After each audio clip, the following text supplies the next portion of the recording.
So today's video is going to be audio based. I haven't done enough of these recently and I felt it would fit today's subject better than me rambling in front of the webcam. So today's video is about social justice, its double standards, its ironic privilege, and to do this I'll use the case study of one Connie St. Louis, the journalist who reported on Sir Tim Hunt's alleged sexist comments and basically ended the Nobel laureate's career. So before we get into the case study and about St. Louis, let's talk about these double standards and why social justice should check its privilege, to use their terminology. All too often we are told to check our privilege. Usually it's told to white, cisgendered, straight males because, you know, they hold all the power in the world, even in a world superpower like China, even in the totalitarian state North Korea and the Islamic State.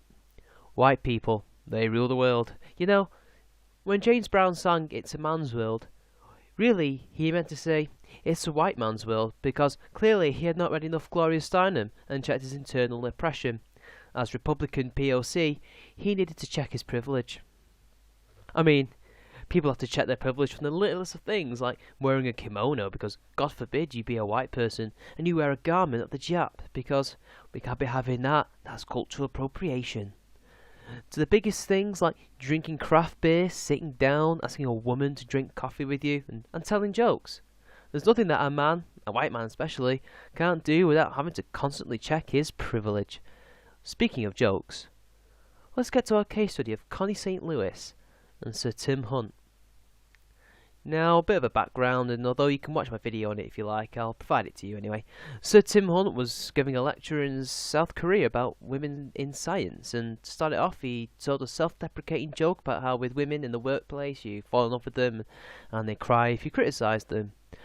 When he went on to make a speech about the importance of women in science afterwards. Now, Sir Hunt had not realised that this is 2015 and that there's going to be someone who happens to be one of the feminist persuasion or the social justice progressive stock lying in wait for that one sentence to drive them berserk, to trigger them, that they have to rouse every shield maiden and white knight on Twitter and Tumblr, because, look out, it's a white male forgetting about his privilege. St. Louis was the one who spread this to the four corners of the internet and the press. Hunt was to find himself without a job almost as soon as he set foot back on British soil. Such is the fear that institutions have for these groups. In his own words, "I'm finished," he says. "I had hoped to do a lot more to help promote science in this country and in Europe, but I cannot see how that can happen. I have become toxic. I have been hung to dry by academic institutes who have not even bothered to ask me for my side of affairs."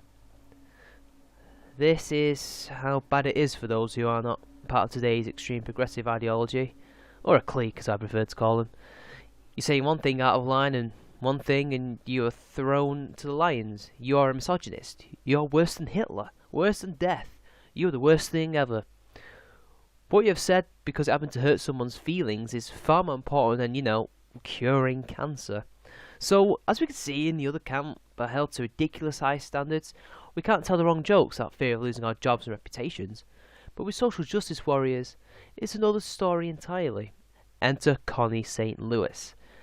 Now, you would think that such a great and noble sister of the matriarchy would be a gleaming and shining person to back up such a noble feat. Not so much indeed, as is often the case with these people, there are always skeletons in their closets. As it turns out, according to the Daily Mail, St. Louis has a rather checkered history.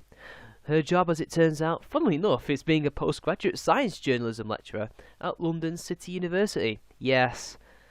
And also she happens to be black female, so you can see it's triple plus good for social justice, and the reason why she is still in this job despite her checkered past. What is this past, you ask?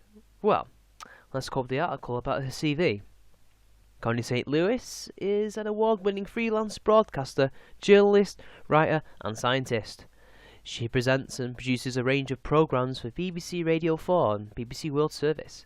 She writes for numerous outlets, including The Independent, Daily Mail, The Guardian, The Sunday Times, BBC On Air Magazine and BBC Online. This all sounds reasonable enough, but the fact of the matter is, it's a lie. At least, most of it is a lie. She's only done precious little of what she has said she has done. Apparently, Connie St. Louis does not present and produce a range of programmes for Radio 4. Her most recent work for the station, a documentary about pharmaceuticals called The Magic Bullet, was broadcast in October 2007. Oh dear.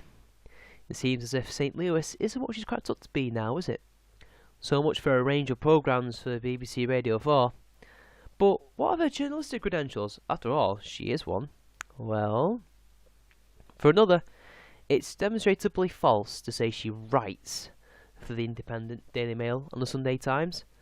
Digital archives for all three newspapers, which stretch back at least 20 years, contain no bylined articles that she has written for any of these titles, either in their print or online editions.